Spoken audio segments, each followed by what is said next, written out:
তুমি কি কাঁদবে না ও সুপিলে,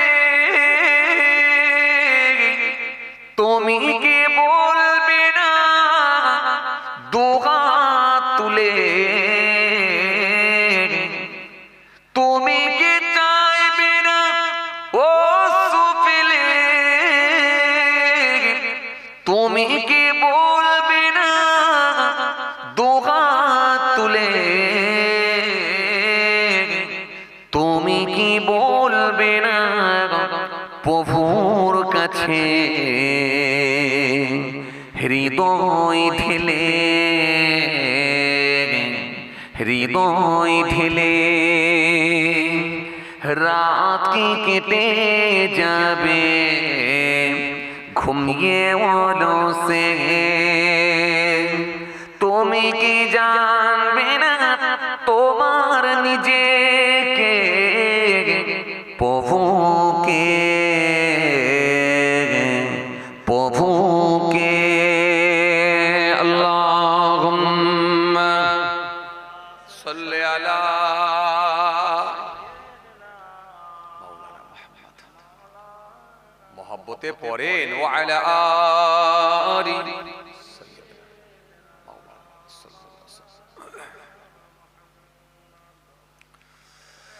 मोहब्बत दुरूद शरीफ अल्लाहुम्मा सल्ली अला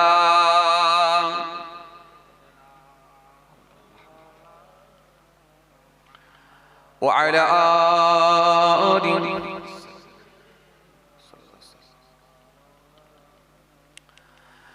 যদি এক ফোঁটার কত তাকে দেখে তব সংগ্রাম চালাবই ন্যায়ের প্রতি, যদি এক ফোঁটার কত তাকে দেখে তব সংগ্রাম চালাবই ন্যায়ের প্রতি। আমি হোসাইনি বলে কি যাইনি, বলো অন্যায় থেকে ওই দূরে চলা। আমি হোসাইনি বলে কি যাইনি, বলো অন্যায় থেকে ওই দূরে চলা। আল্লাহুম্মা সাল্লি আলা মাওলানা মুহাম্মদ। মহব্বতে পড়েন ওয়া আলা আলি মাওলানা মুহাম্মদ সাল্লাল্লাহু আলাইহি ওয়াসাল্লাম। শুধু গোসচিনা বাড়ছে যত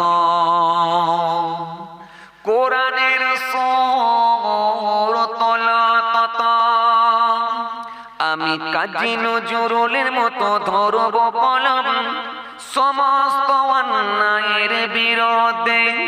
আমি তার মতো চালাব কলমের গতি, যে গতি আমাকে কে থামাবে। আমি দূরে ঠেলে দেব মদ জুয়া সুদ ঘুষ যদি যুবকরা এক। আমি হোসাইনি বলে কি যাইনি, বলো অন্যায় থেকে ওই দূরে চলা। আমি হোসাইনি বলে কি যাইনি, বলো অন্যায় থেকে ওই দূরে চলা। আল্লাহুম্মা সাল্লি আলা।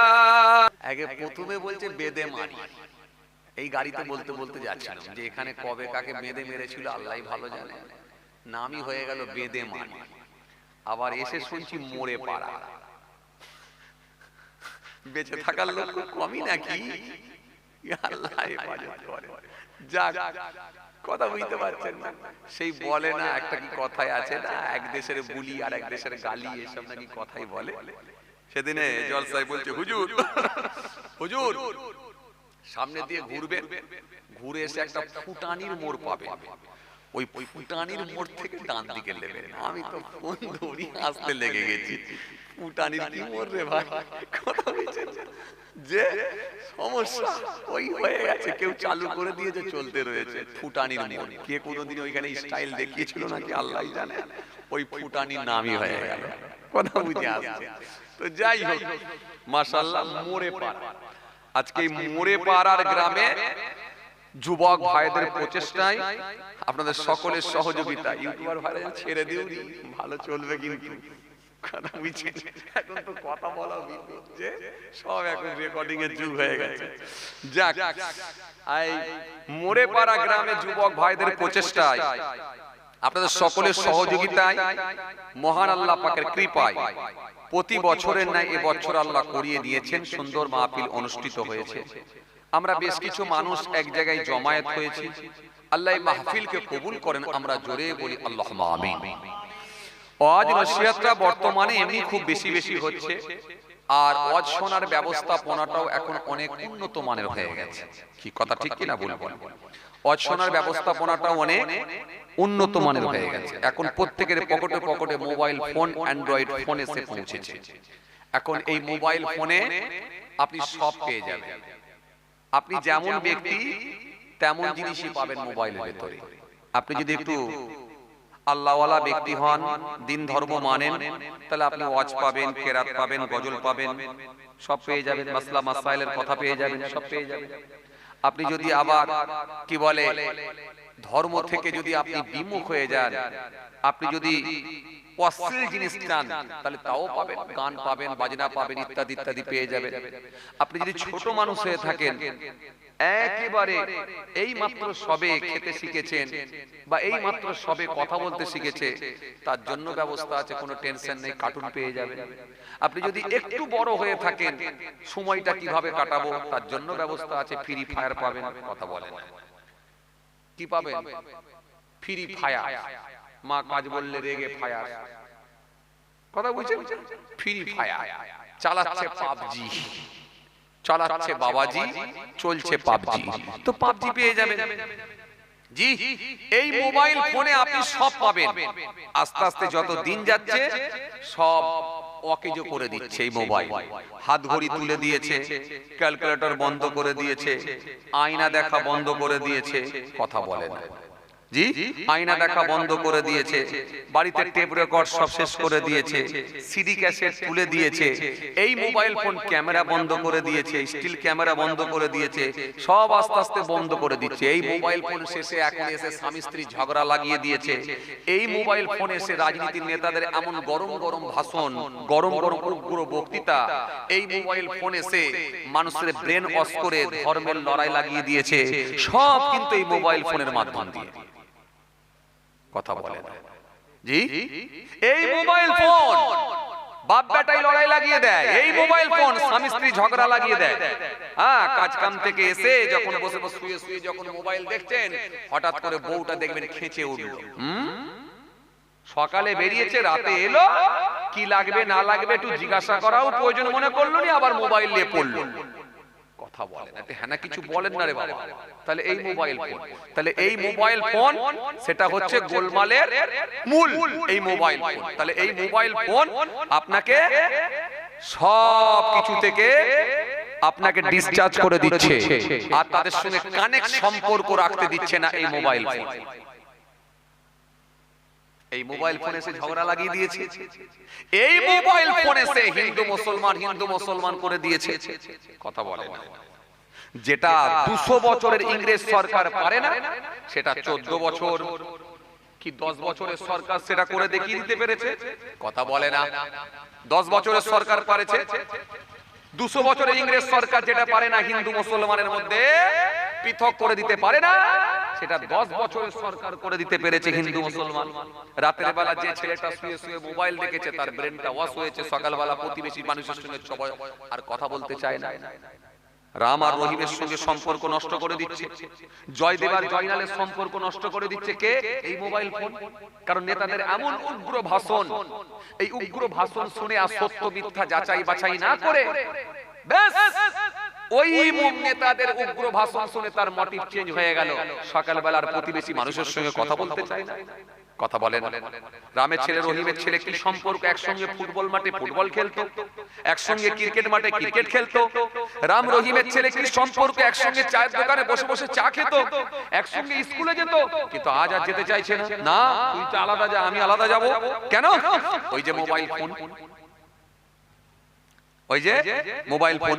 তাহলে এই মোবাইল ফোনে সে সবকিছু কেড়ে নিতে পেরেছে, এই মোবাইল ফোন। এটা হলো ইহুদিদের চক্রান্ত। ইহুদিরা বলেছিল আমাদের নেটওয়ার্ক ততদূর পর্যন্ত যতদূর পর্যন্ত মানুষের মোবাইল পৌঁছে গেছে, আমাদের নেটওয়ার্ক ততদূর পর্যন্ত যতদূর পর্যন্ত মোবাইল পৌঁছাতে পেরেছে। এই মোবাইল যতদূর গিয়ে পৌঁছেছে ততদূর পর্যন্ত আমাদের নেটওয়ার্ক ছড়িয়ে দেওয়া আছে, আমাদেরকে তোমরা নির্মূল করতে পারবে না। কথা কিছু বুঝতে পারছেন? এজন্য আপনার এই মোবাইল ফোন আপনি জানেন না, যেমন সুবিধা তার থেকে বেশি অসুবিধা। কি ক্ষতিকারক জানেন জিনিস আপনি জানেন না। আপনি কোন জায়গায় প্রেজেন্ট আছেন যদি আপনাকে মনে করে ট্যাগ করব, ধরে ফেলতে পারবে এই মোবাইল ফোন। কিন্তু এই মোবাইল ফোন যদি না থাকতো আপনাকে ধরতে পারতো না। কথা বুঝে আসছেন? এই মোবাইল ফোন। এজন্য ইহুদিরা বলছে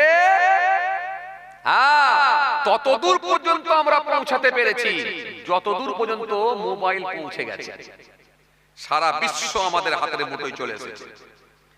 কথা কিছু বুঝে আসছে? আর এখন বর্তমান সময়ে আপনি মোবাইল হাই রে হাই, জি হাই রে হাই, একবেলা না খেয়ে থাকবেন তাও ভালো, কিন্তু একবেলা রিচার্জ না করে থাকবেন এটা পারবেন না। কথা বলে একবেলা রিচার্জ না করে থাকতে পারবেন না, কিন্তু একবেলা না খেয়ে থাকতে পারবেন। চা বাবা কথা বলে না। যুবকদেরকে জিজ্ঞাসা করে দেখেন, যারা এখন 5G 4G, চাচাগুলো না হলে হয়তো সাদা কালো মোবাইল ব্যবহার করে, আবার অনেকে মোবাইল ব্যবহারই করে না, বাদ দেন। আপনারা তো 2G, কিন্তু যারা 5G ওদিকে জিজ্ঞাসা করে দেখেন, ওরা নিজেরাও 5G আর ওদের মোবাইলটাও 5G। কথা বলে 5G বোঝেন না আপনারা? চাচা বুঝতে পারছেন না? চাচা 5G আবার কি জিনিস বুঝতে পারেননি? 5G হচ্ছে হাতে বালা পড়বে, ভালো করে শোনে। 5Gর হাতে বালা থাকবে, 5Gর কানে একটা দুল থাকবে, 5Gর চুলগুলো বড় বড় ভয়ঙ্কর চুল থাকবে, পিছনে খোপা থাকবে, নালে উপরে হেয়ার বেল থাকবে, বিরাট বড় চেহারা হবে। 5Gর পায়েতে একটা কালো কার থাকবে। এগুলো হচ্ছে 5G। আর মাথার চুলে এইগুলো দেখবেন ফাঁকা, ওপরটা ঢাকা, নাম দেবে বাটি, মুখ চাবড়ে বলছে আমি খাঁটি। এ হচ্ছে 5G। কথা বুঝতে পারেন? এ হচ্ছে 5G। বলে নামাজ আমি পড়ি না, কিন্তু ঈমান আমার পাকা। কথা বলে, কথা বলে পর্দা আমি করি না, কিন্তু পর্দা থাকে মনে। এই পর্দা বলবে মনে আর ঈমান বলবে পাকা। এইজন্য আসলে দেখবেন এরা হলো 5G। এরা নিজেদেরকে বিরাট চালাক মনে করে। জি, এরকম ছেলে আছে সমাজ, নেই যে তা না, আছে। এই যে দেখবেন, এই যে জলসায় আসছি না রাতের বেলা, দুম দারাক্কা গান চালাচ্ছে, দুম দারাক্কা। কিছু 5G ছেলে তারা দেখবেন বিরাট লাফাচ্ছে তিরিং তিরিং করে। এই আপনাদের এই ঘটপুকুর ব্রিজের উপর দিয়ে আসছি তো, ব্রিজের উপরে একটা সেই ডালা খোলা গাড়ি রেখে দিয়েছে। ডালা খোলা গাড়ি কি বলে ওটাকে? ছোট হাতি নাকি বলে? ছোট হাতি নাকি ম্যাক্স নাকি গাড়ি বলে না? ওই যে যে ওই গাড়ি দাঁড় করিয়ে দিয়ে ব্রিজের উপরে তিরিং তিরিং লাফাচ্ছে, খামাখাই তিরিং তিরিং করে লাফাচ্ছে। আমি বলছি দেখছো যে এই পাগলা কুকুরে কামড়ালে যেটা হয় আর কি। কথা বুঝতে পারছেন?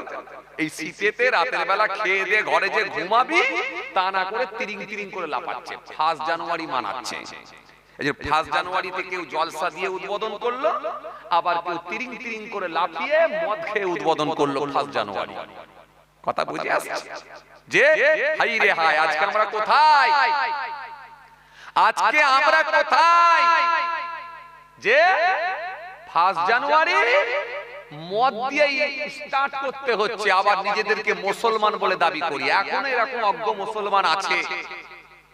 ভাইরা আমার, বন্ধুরা আমার, সাথী মহব্বতের ভাইরা, ভুল বুঝবেন না, রাগ করবেন না, এরাও মুসলমান, এরাও মুসলমান। তবুও তো আপনাদের এইদিকে মাশাআল্লাহ ধার্মিক লোকের সংখ্যা বেশি বলে এই 1 জানুয়ারি 2 জানুয়ারি এগুলো সব আপনারা জলসা দিয়ে কাটিয়ে দিতে চান, যাতে করে ছেলে পুলেগুলোকে অন্তত জলসার মধ্য দিয়ে তাদেরকে আটকে দেওয়া যায়। এটা আপনারা করে দিয়ে আটকে দেওয়ার চেষ্টা করেন। কিন্তু এখনো কিছু মানুষ আছে তারা মদ দিয়ে গান দিয়ে তারা স্টার্ট করছে 1 জানুয়ারি। জানুয়ারি মাস, হাই রে হাই কি সর্বনাশ চলছে জানুয়ারি। কত মায়ের হবে দেখবেন কোল খালি, খালি এক সেকেন্ড, আল্লাহ না করে কত মায়ের হবে কোল খালি। জি, চলছে জানুয়ারি, জানুয়ারি মাস কি সর্বনাশ, হাই রে হাই। এই জানুয়ারি মাস কাটবে মদ দিয়ে আর ডিজে বক্স চালিয়ে কাটাবে, হাই রে হাই। আজকে আমরা কোথায়? যা ভুল বুঝবেন না, রাগ করবেন না, আসেন নবী থেকে একটু কালেকশন করার চেষ্টা করেন। পরিবর্তনের ছাতায় আমাদেরকে আসতে হবে। পরিবর্তন যে ব্যক্তিটা হতে পেরেছে নিশ্চিতভাবে সেই মানুষটাই আল্লাহর সঙ্গে কানেকশন, সম্পর্ক, ট্রানজাকশন তৈরি করে নিতে পেরেছে। হে তরুণিয়া নওজওয়ানেরা, ইয়া ভাই বুড়িয়ানেরা, বাবার আসরে কে দিয়ে গেলে এই জন্য আপনি যদি নবী থেকে কালেকশন করেন নিশ্চিতভাবে আপনি সোজা পথের পথিক হতে পারবেন। নবী থেকে যদি আপনি কানেকশন করেন নবী আপনাকে সোজা রাস্তা দেখিয়ে দেবেন। কেন পৃথিবীর জমিনে আমার নবীকে আমার আল্লাহ পাঠিয়েছিলেন সকলের জন্য ওস্তাদ করে, সকলের জন্য লিডার করে। আমার আল্লাহ তার হাবিবুল্লাহকে পৃথিবীর জমিনে প্রেরণ করেছিলেন।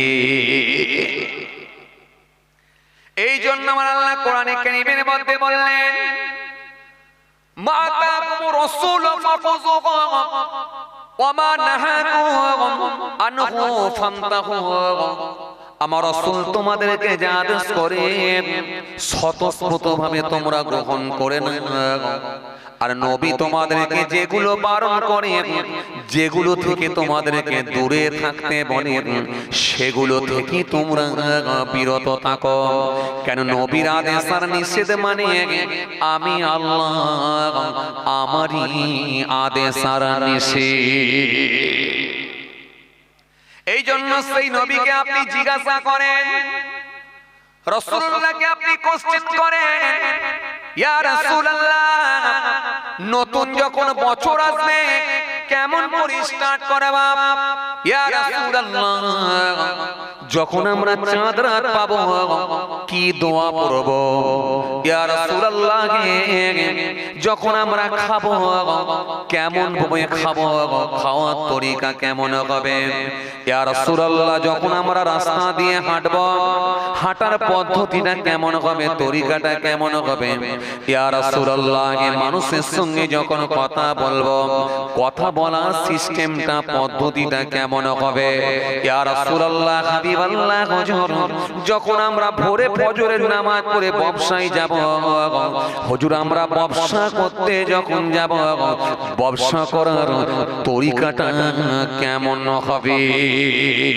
আপনি যখন নবীকে জিজ্ঞাসা করবেন আমার নবী আপনাকে একটা একটা একটা করে সবটাই আমার রাসূলুল্লাহ জানিয়ে দিয়েছে।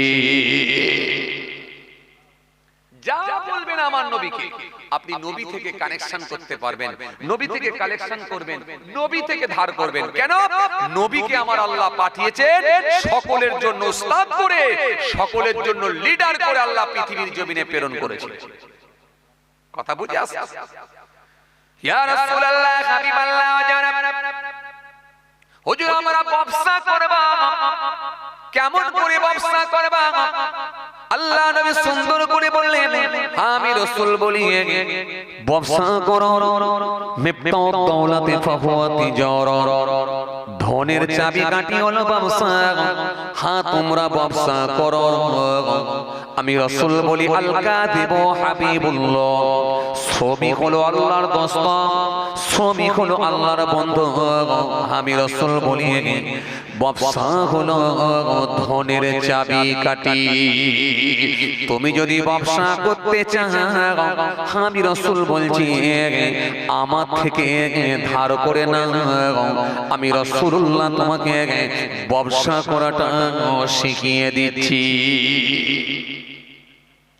এই জন্য সাহাবায়ে কেরামেরাও ব্যবসা করেছেন, তাবিঈনরাও ব্যবসা করেছেন, তাবিঈনরাও ব্যবসা করেছেন, তাবিঈনরাও ব্যবসা করেছেন, ইমামরাও ব্যবসা করেছেন।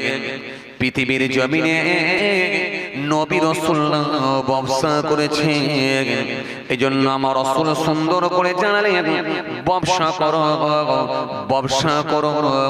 কেন? ধনের চাবিকাঠি হলো ব্যবসা। এই জন্য সাহাবায়ে কিরামেরা রাসূলুল্লাহকে ফলো করেছেন, নবী থেকে ধার করে ব্যবসা করা শিখেছেন। ইমামরাও নবী থেকে ধার করে ব্যবসা করা শিখেছেন। আউলিয়া কেরামেরা নবী থেকে ধার করে ব্যবসা করা শিখেছিলেন। এজন্য যে ব্যক্তি নবী থেকে ধার করে ব্যবসা করা শিখবে, তার ব্যবসা করাটা ইবাদত বলে গণ্য হয়ে যাবে। প্রত্যেকটা কাজ আল্লাহ আপনাকে সওয়াবের হকদার করবেন, ইবাদত বলে গণ্য হবে যদি নবী থেকে ধার করেন, নবী থেকে যদি কালেকশন করেন, নবী থেকে যদি আপনি ধার করেন, তাহলে প্রত্যেকটা আপনার কাজকে আল্লাহ ইবাদত বলে গণ্য করবেন। কে বলেছে? আপনারা মনে মনে ভাবেন যে শুধু দাড়ি রাখলে ইবাদত নেকি হয়, টুপি পরলে নেকি হয়, নামাজ পড়লে নেকি হয়, আর রোজা রাখলে নেকি হয়, আর কোন কাজে মনে হয় নেকি নাই। কে বলেছে? হ্যাঁ, এই জন্য আমার নবী সুন্দর করে বলে, আমার সাহাবীরা তোমরা ব্যবসা করো। সাহাবায়ে কেরামেরা ব্যবসা করেছে, কেউ গমের ব্যবসা করেছে, কেউ বাবা আটার ব্যবসা করেছেন, কেউ বাবার খেজুরের ব্যবসা করেছেন, কেউ বাবার কাপড়ের ব্যবসা করেছেন। বড় বড় ইমামরাও ব্যবসা করেছেন, বড় বড় আল্লাহর ওলিরাও ব্যবসা করেছেন।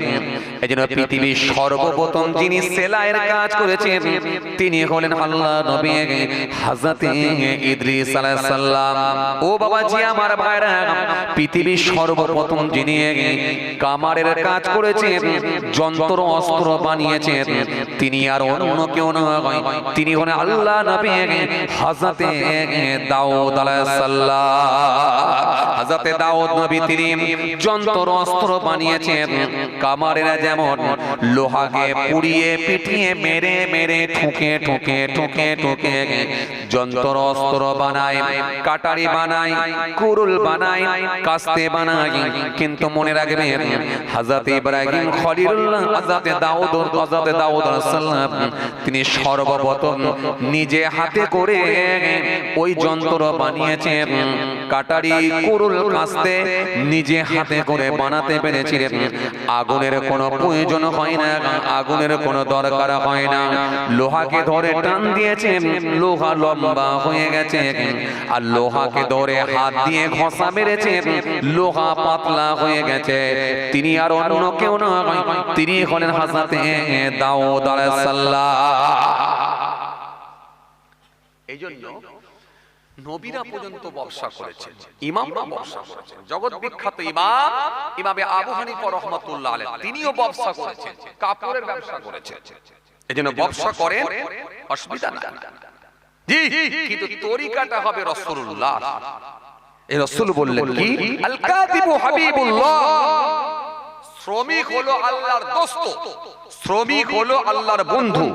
যে শ্রমিকটা নিজে হাতে মেহনত করে, হালাল পদ্ধতিতে নিজে হাতে মেহনত করে হালাল ইনকাম করে ভক্ষণ করবে, এই শ্রমিকটা হলো আল্লাহর দোস্ত, আল্লাহর বন্ধু। আমরা কি মনে করি বলেন? আমরা মনে করি হাফেজ সাহেব মানে বিরাট ব্যাপার, হুজুর সাহেব মানে বিরাট ব্যাপার, পীর সাহেব মানে বিরাট ব্যাপার, হাজী সাহেব মানে বিরাট ব্যাপার।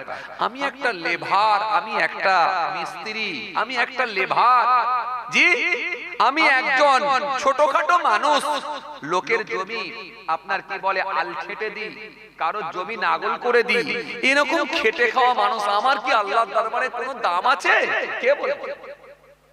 না, নিজেকে আপনি ক্ষুদ্র মনে করবেন না, নিজেকে ছোট মনে করবেন না, খাটো মনে করবেন না।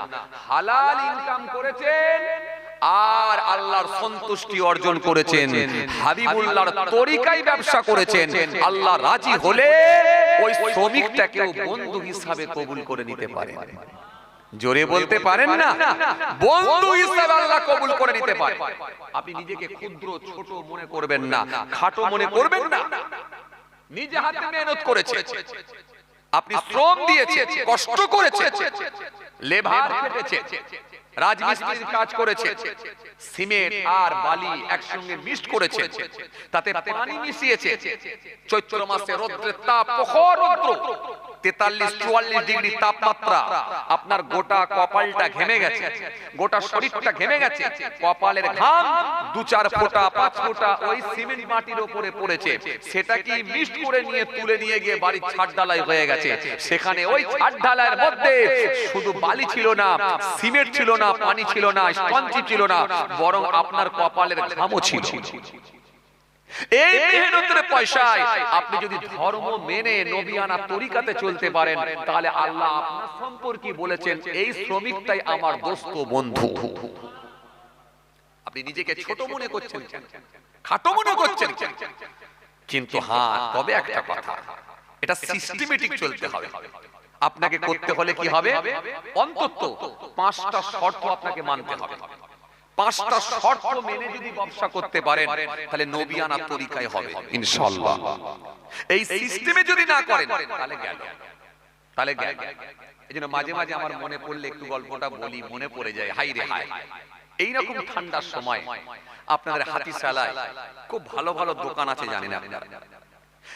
এই জলসা থেকে ফেরার পথে হাতিশালায় দাঁড়িয়ে একটু চা খাচ্ছি, ড্রাইভার চা নিয়ে এসে দিয়েছে, বসে বসে চা খাচ্ছি। ড্রাইভার সে দোকানে গিয়ে বসে বসে চা খাচ্ছে। হঠাৎ করে দেখি চায়ের দোকান থেকে একটা চাচা, মুরব্বী লোক, বুড়ো লোক, বয়স্ক লোক, এই বড় লম্বা দাড়ি চাচা আমার চায়ের দোকান থেকে বেরিয়েছে। পাতলা একটা ফিনফিনে জামা পরে আছে, হাই রে হাই, একটা পাতলা জামা। চাচার ঘাড়ে একটা গামছা আছে, পাতলা জামা পরে বেরিয়ে এসেছে, আর এত বড় মুখে দাড়ি। আমি চাচাকে দেখে মনে মনে ভাবলাম, এত রাতে, রাত 2:30-3টে বাজছে, এই সময় চাচা এই চায়ের দোকান থেকে এরকম ঠান্ডা শীতের রাতে এরকম একটা পাতলা জামা পরে বেরিয়ে এসেছে, কোথায় যাবে চাচা? চা খাচ্ছি আর মনে মনে ভাবছি।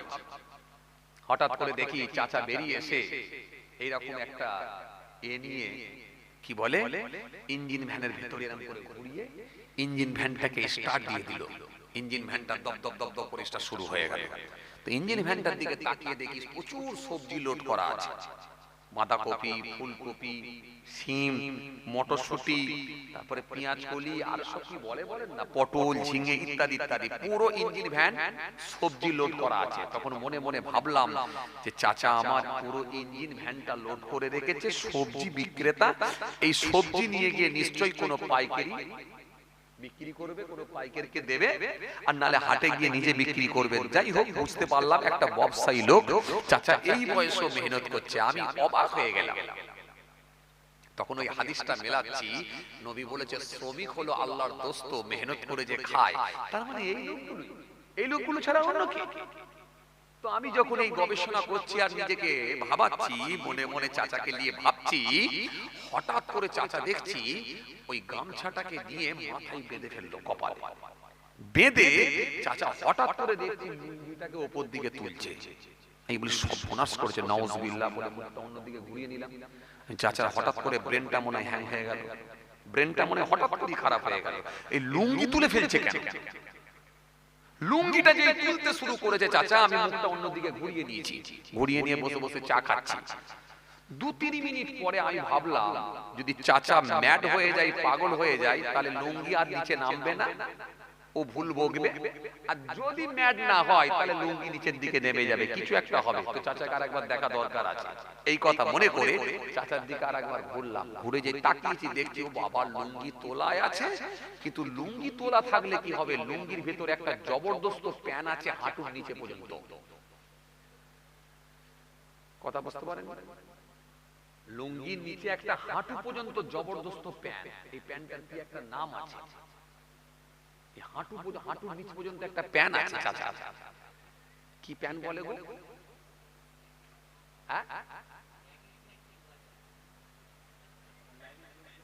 লেগিংস বলে এটাকে? ট্র্যাকস্যুট। এই হাফ পর্যন্ত, এই হাঁটুর নিচ পর্যন্ত কি প্যান বলে এটাকে? 12 মুন্ডা। 12 মুন্ডা, তাই তো? 12 মুন্ডা, 12 মুন্ডা প্যান হাঁটুর নিচ পর্যন্ত ঝুলছে। তখন আমি ভাবলাম সর্বনাশ, আর দুটো পকেট দেখি ফুলে আছে। আমি মানে তাহলে মোটামুটি মাল করিও ভালো আছে। তারপরে চাচা দেখছি ওই লুঙ্গি তুলে দিয়েছে ওপরে দিয়ে 12 মুন্ডার ভেতরে পকেটে হাত গলাচ্ছে। যখন পকেটে হাত গলাচ্ছে আমি ভাবলাম তাহলে চাচার মনে হয় ক্যাশটা ওই পকেটেতেই আছে। বুঝতে পারছেন না? তো ভাবলাম তাহলে পকেটে মনে হয় ক্যাশটা আছে, এই ক্যাশটা ভেতর থেকে বের করে এবার চা দোকানে দেবে বলে হাত গলাচ্ছে। ও বাবা, হাত গলিয়ে যখন বের করছে তখন দেখি পয়সা নেই, বিড়ির ব্যান্ডেল বার করেছে। কথা বলছেন? বিড়ির ব্যান্ডেল বের করে ও থেকে একটা বের করে দেশলাইয়ের ঠোল বের করে খাটাস করে ধরিয়ে দিয়ে চাচা টান, কিরে ভাই, একবারে টান দিয়ে চাচা ঠিক সমুদ্রের পানি যেমন পাক খায়, ধোঁয়া অটোমেটিক্যালি পাক খেয়ে বেরিয়ে আসছে। উড়ি সর্বনাশ, সাংঘাতিক এক্সপেরিয়েন্স চাচার কাছে দেখলাম। সাংঘাতিক এক্সপেরিয়েন্স চাচার, কি অভিজ্ঞতা বিড়ি টানার, হাই রে হাই। একবারে ধোঁয়া এরকম পাক খেয়ে খেয়ে বেরিয়ে আসছে, পুরো ধোঁয়া বার করছে। তখন আমি বললাম হাই রে হাই চাচা, তোমাকে নিয়ে আমি এত গবেষণা করলাম একটু আগে যে ঠান্ডা রাতে শীতের রাতে কত বড় একটা ধার্মিক ব্যবসায়ী, আর তুমি বিড়ি টেনে দিয়ে করে দিলে সব মাটি। এই জন্য কিতাবের মধ্যে পাওয়া যায় যদি আপনি ধার্মিক ব্যবসায়ী হন তাহলে আপনাকে 5টা শর্ত মানতে হবে। এর ভেতরে 1 নম্বর হলো ব্যবসাটা আপনি যখন করবেন হালাল তরিকায় হতে হবে। দ্বিতীয় নাম্বার, 2 নাম্বার হলো আপনি যদি নিজেকে একজন ব্যবসায়ী বলে দাবি করেন তাহলে আপনি ফরজ ছাড়বেন না, ওয়াজিব ছাড়বেন না, সুন্নতে মুআক্কাদাও ছাড়তে পারবেন না। এটা দ্বিতীয় নম্বর শর্ত। তৃতীয় নাম্বার, 3 নম্বর হলো আপনি যদি ধার্মিক ব্যবসায়ী নিজেকে মনে করেন তাহলে তৃতীয় নাম্বার, 3 নাম্বার, তৃতীয় নাম্বার, 3 নম্বর হলো আপনি যে মাল বিক্রি করবেন হারাম মাল আপনি বিক্রি করতে পারবেন না, মাকরু মাল বিক্রি করতে পারবেন না, আর সন্দেহযুক্ত কোন মালও বিক্রি করতে পারবেন না। এটা হলো তৃতীয় নাম্বার। চতুর্থ নাম্বার, 4 নম্বরে কি? 4 নম্বরে হলো আপনি নিজেকে যদি ব্যবসায়ী বলে মনে করেন, 4 নম্বর হলো চতুর্থ নাম্বার, 4 নম্বর হলো আপনি নিজেকে যদি ধার্মিক ব্যবসায়ী বলে মনে করেন প্রত্যেকের হকগুলোকে সমানভাবে আদায় করবেন। বাবা মা বেঁচে থাকলে, আব্বা মা বেঁচে থাকলে তাদের হক, বিবি আছে তার হক, ছেলে মেয়ে আছে তার হক, আত্মীয় স্বজন থাকলে তার হক, শেষে প্রতিবেশীর হক। এই হকগুলোকে সমানভাবে আদায় করতে হবে। এটা হলো চতুর্থ নাম্বার শর্ত। শর্ত বুঝতে পারছেন? 5 নম্বর শর্ত, 5ম নম্বর শর্ত। 5 নম্বরে বলা, 5ম নম্বরে বলা আপনি যে হালাল পথে ইনকাম করবেন ওই হালাল অর্থকে নিয়ে কোন হারাম পথে আপনি ব্যয় করতে পারবেন না। তার মানে আপনি মাছ বিক্রি করে, গোশত বিক্রি করে, সবজি বিক্রি করে ওই হালাল ইনকাম করে আর বিকেল বেলায় লটারির টিকিট মারতে পারবেন না। হালাল আপনি ইনকাম করে হারাম পথে আপনি ব্যয় করতে পারবেন না। এটা হলো 5 নম্বর শর্ত। তাহলে ধার্মিক ব্যবসায়ী যদি কেউ হয় তাকে 5টা শর্ত মানতে হবে। বুঝা গেল কথা? এই বুঝা গেল কথা? 5টা শর্ত আপনাকে মানতে হবে। এর ভেতরে 1 নম্বরে কি হালাল তরিকায় হবে। দ্বিতীয় নম্বরে কি আপনি কোন ফরজ কাজ ছাড়বেন না, ওয়াজিব ছাড়বেন না, সুন্নতে মুআক্কাদা গুলো ছাড়তে পারবেন না। এটা হলো 2 নম্বর। 3 নম্বরে কি? তৃতীয় নম্বরে হলো আপনি যদি ধার্মিক ব্যবসায়ী বলে দাবি করেন তাহলে কোনো হারাম মাল বিক্রি করতে পারবেন না। আর কি? কোনো মাকরুহ মাল বিক্রি করতে পারবেন না। আর কি কোনো সন্দেহযুক্ত মাল এটাও বিক্রি করতে পারবেন না। এটা হলো 3 নম্বর। 4 নম্বরে কি? প্রত্যেকের হক আপনাকে আদায় করতে হবে। আব্বা মা বেঁচে থাকলে তাদের হক, বিবি ছেলে মেয়ে থাকলে তাদের হক, আত্মীয় স্বজন থাকলে তাদের হক, আর প্রতিবেশীর হক। এই পরপর হকগুলোকে আপনাকে আদায় করতে হবে। 4 নম্বর। 5 নম্বরে কি? পঞ্চম নম্বরে হলো হালাল ইনকাম করে ওই হালাল অর্থ হারাম পথে ব্যয় করতে পারবেন না। কথা কিছু বুঝতে পারছেন তো? এই 5টা হক। তাহলে এর মধ্যে 1 নম্বরে কি হালাল তরিকায় হবে, আর দ্বিতীয় নম্বরে কি? 2 নম্বরে হলো ফরজ, ওয়াজিব, সুন্নতে মুআক্কাদা ছেড়ে দিতে পারবেন। এবার আসে ফরজ কোনগুলো? কথা হয় না। ফরজ কোনগুলো?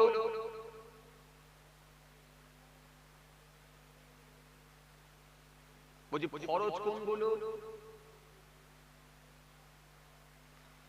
মহা সমস্যা তো, কোনো কথাই বলছেন না।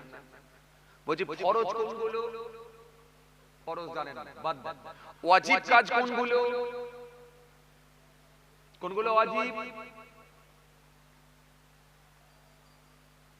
জানেন না,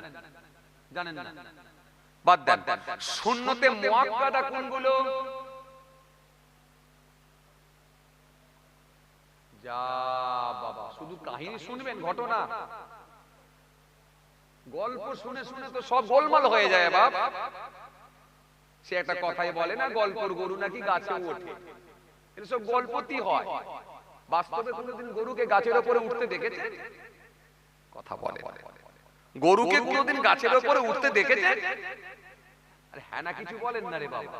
না তো গল্পের গরু গাছে উঠে। তো গল্প শুনলে শুধু হবে না, কিছু জানতে হবে তো।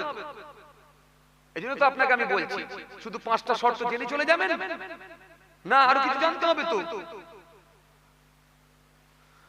বাবারা, নামাজ কায়েম করো, যাকাত দাও।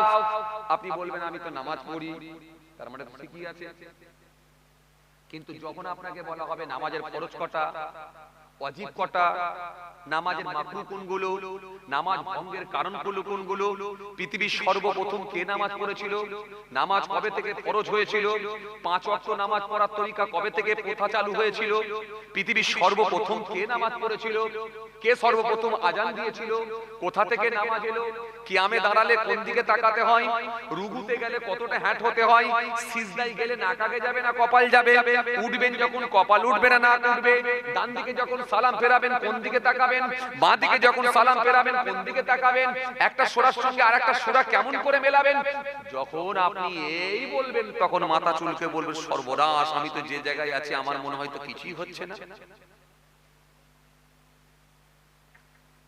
কথা কিছু বুঝতে পারছেন? বাবা হ্যাঁ না কিছুই বলে না। কথা কিছু বুঝতে পারছেন? তাহলে আগে টান দিয়ে শুনে চলে গেলেন কি? বাবারা, নামাজ কায়েম করো, নামাজ পড়ো, যাকাত দাও। আপনি বলবেন আমি তো ঠিকই আছি। কিন্তু পরে যখন আলোচনায় আসবেন তখন বলবেন সর্বনাশ, আমি তো পুরো গেছি। এতটা সহজ নয় বাবা, অনেক কিছু শেখার ব্যাপার আছে,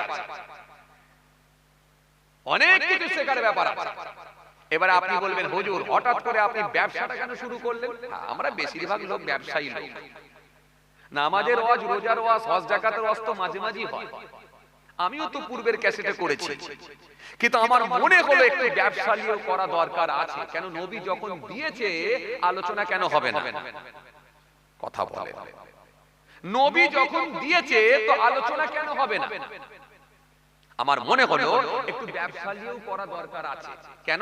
চাকরিজীবী মানুষের সংখ্যা কম, বিশেষ করে মুসলিম কমিউনিটির মানুষ সংখ্যা লোক, পার্সেন্টেজ কোথায় নেমেছে বোঝা মুশকিল। তাহলে যাই করে হোক মোটামুটি খেটে খুঁটে মানুষকে কাজ কামের মধ্য দিয়ে সংসারটা চালাতে হয়। তাহলে ব্যবসা করার তরিকাটাও আমাদেরকে একটু জানতে হবে। এই জন্য আমি একটু মনে করলাম ব্যবসাটা একটু বলি। কিন্তু আপনাদের যা অবস্থা আমার তো মনে হচ্ছে বেশি দূর আগানো যাবে না, ঘুম এসে গেছে তাই না? রাতটা অনেকটা হয়ে গেছে, শীতের রাত, 12টা পার হয়ে গেছে। তো এখন আপনাদের সামনে আমি আর কি আর আলোচনা করব, ঘুম এসে যাচ্ছে তাই তো? তাহলে ফরজ কোনটা, ওয়াজিব কোনটা, সুন্নতে মুআক্কাদা কোনটা সব জানেন তো মাশাআল্লাহ? হ্যাঁ,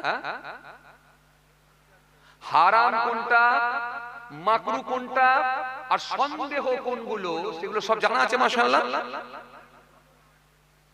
তাহলে ঘুম এসে গেলে কি করে হবে? চাচা আর চাচা আপন জান মাচা নাকি বলে, কথা বলে না। কি গো যুবকটা, এইটা কি হলো আবার? কিও চলে গেল? কি হলো বাবাজি, খুব ঘুম পাচ্ছে? তাহলে কি করে আওয়াজ হবে? রাতও হয়েছে। এই জন্য বলি বাপ, খালি পেটে ভাত খাও। এই জন্য কি বলি বলেন তো? খালি পেটে খাও, ভরা পেটে খেও। কেন? ভরা পেটে খেতে আর এনার্জি থাকবে না।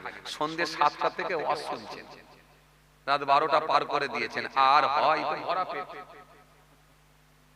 পেট ভরে গেলে বিরিয়ানি দিলেও আর ভালো লাগে না, কথা ঠিক কিনা ভুল বলেন? আর খালি পেটে খিদার মুহূর্তে যদি ঠিকঠাক ভাবে লবণ ছড়িয়ে দিয়ে, নুন দিয়ে, কাঁচা লঙ্কা দিয়ে, কি একটু ভর্তা দিয়ে দেওয়া হয়, তাও উড়িয়ে দেবে, কথা বলে না। আর পেট ভরে গেলে হাজি বিরিয়ানি দিলেও বলছে বাবু আজকাল ভালো লাগছে না, অন্যদিন দিস। সে সন্ধ্যে 7টা থেকে চলছে ওয়াজ। এই জন্য 7টা থেকে বক্তা হুজুরের দরকার নাই। মহল্লার ইমাম, মুয়াজ্জিন সাহেব আলহামদুলিল্লাহ ছেলেপুলেরা একটু গজল কেরাত জানে, তাদেরকে দিয়ে তুলবেন। বাইরের বক্তা 7টায় কেন তুলবেন? একটু খেটে খাক না। 9টা 11টা দেবেন, 11টা 1টা দেবেন, কি 10টা 12টা দেবেন, 12টা 2টো দেবেন, কথা বলে। একটু খাটুক না। সন্ধ্যেবেলা কি হবে? লোক তো এমনি চাঙ্গা থাকবে। ফার্স্ট মাঠে তো সবাই ছুটবে, কোয়ার্টার ফাইনাল সবাই ছুটছে, সেমি ফাইনাল একটু কষ্ট হলো ছুটছে, কিন্তু ফাইনালে কথা বলে না। ফাইনালে টেম্পার শেষ। এই ফাইনালে ছুটলে, ফাইনালে জিতলে তবে তো ট্রফি। ট্রফি কখন পাওয়া যায়? ট্রফি শেষে। একবার তাকবীর দেন দেখি, নারায়ে তাকবীর। আর একবার দেন নারায়ে তাকবীর, আর একবার দেন নারায়ে তাকবীর। নারে দিবে চলে। তাহলে দ্বিতীয় নম্বরে কি বলেছিলাম? ফরজ। তারপরে কি? ওয়াজিব। তারপরে কি? সুন্নতে মুআক্কাদা। এই তিনটে আপনাকে করতেই হবে, ছাড়ার কোনো রাস্তা নেই। এটা যা দিচ্ছি না, শুধুমাত্র না করলে নয়, সেজন্য বলছি। মানে দাগ নাম্বার গুলো দিচ্ছি, আপনি ভাববেন না যে গোটা সিলেবাস পড়াচ্ছে আমাকে, কথা বলে না। এই গোটা সাবজেক্ট আর শেষ করার মতো আমাদের সময় নেই। ও শেষ করেছেন বড় পীর আব্দুল কাদের জিলানী রাহমাতুল্লাহ আলাইহি। 5 ওয়াক্ত নামাজ পড়েছেন, চাষের নামাজ পড়েছেন, ইশরাকের নামাজ পড়েছেন, তাহাজ্জুদ পড়েছেন, আবাবিল পড়েছেন, অনেক পড়েছেন। খাজা গরিবে নামাজ অনেক করেছেন, ওয়াইস কুরুনি হুজুর অনেক করেছেন, ফুরফুরার পীর আবু বকর সিদ্দিক দাদা হুজুর কেবলা অনেক করেছেন। এজন্য গোটা সিলেবাস শেষ করার মতো সময় আর আমাদের নেই। এখন যেগুলো না করলে নয়, যেগুলো করলে পাস অন্তত করব, সেটুকু বলছি। আপনি ভাববেন না যেন গোটা সিলেবাস কমপ্লিট করাচ্ছি, না না, এত সহজ না। গোটা সিলেবাস শেষ করেছে বড় বড় আল্লাহর ওলিরা, অনেক ইবাদত করেছে। কে বড় পীর? যে বড় পীর বলছেন मैंने 1 साल না খায়া, না পিয়া, না সোয়া, আমি 1 বছর খাই না, পান করি না, ঘুমাই না। मैंने 40 साल ऐसा की वजू से सुबह की नमाज पढ़ा আমি 40 বছর এশার ওযুতে ফজরের নামাজ পড়েছি জোরে বলতে পারেন না 40 বছর এশার ওযুতে ফজরের নামাজ পড়েছি 40 বছর, এটা বড় পিস। और 15 साल सारे रात एक पांव पर खड़ा होकर सुबह तक सिर खत्म करता रहा 15 বছর এক পায়ের উপরে দাঁড়িয়ে অপর পা তুলে নিয়ে আবার এক পায়ের উপরে দাঁড়িয়ে অপর পা তুলে নিয়ে এইভাবে আমি কোরআন শরীফ খতম করেছি এটা বড় পিস।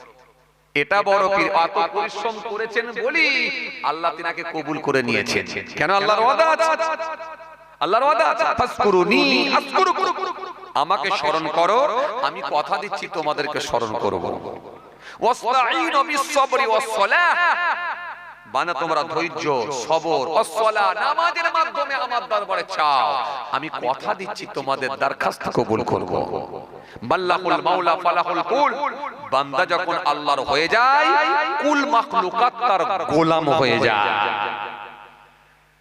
কথা কিছু বুঝতে পারছেন আসেন এইজন্য আপনাদেরকে বললাম একটু জেনে রাখা দরকার আছে ব্যবসায়ী লোকের ভিতরে আছে একটু জেনে রাখা দরকার আছে চলুন এক নম্বরে তাহলে কি বলেছিলাম তরিকা হবে হালাল দ্বিতীয় নম্বরে কি বললাম ফরজ ছেড়ে দেবেন না ওয়াজিব ছাড়বেন না আর সুন্নতে মুআক্কাদাও ছেড়ে দেবেন না এতটুকু আপনাদেরকে আমাদেরকে সবাইকে করতে হবে তাহলে দ্বিতীয় নাম্বারের প্রথমে যেটা বলেছিলাম সেটা হলো ফরজ প্রথমে মনে রাখবেন ফরজ ফরজ কোনগুলো যেগুলো আল্লাহ কোরআনের মাধ্যম দিয়ে বান্দাকে আদেশ করেছেন যেগুলো আল্লাহ কোরআনের মাধ্যম দিয়ে বান্দাকে নির্দেশ করেছেন সেগুলোই হলো আমাদের জন্য ফরজ যেগুলো হাদিসের মাধ্যম দিয়ে নবী জানিয়ে দিয়েছেন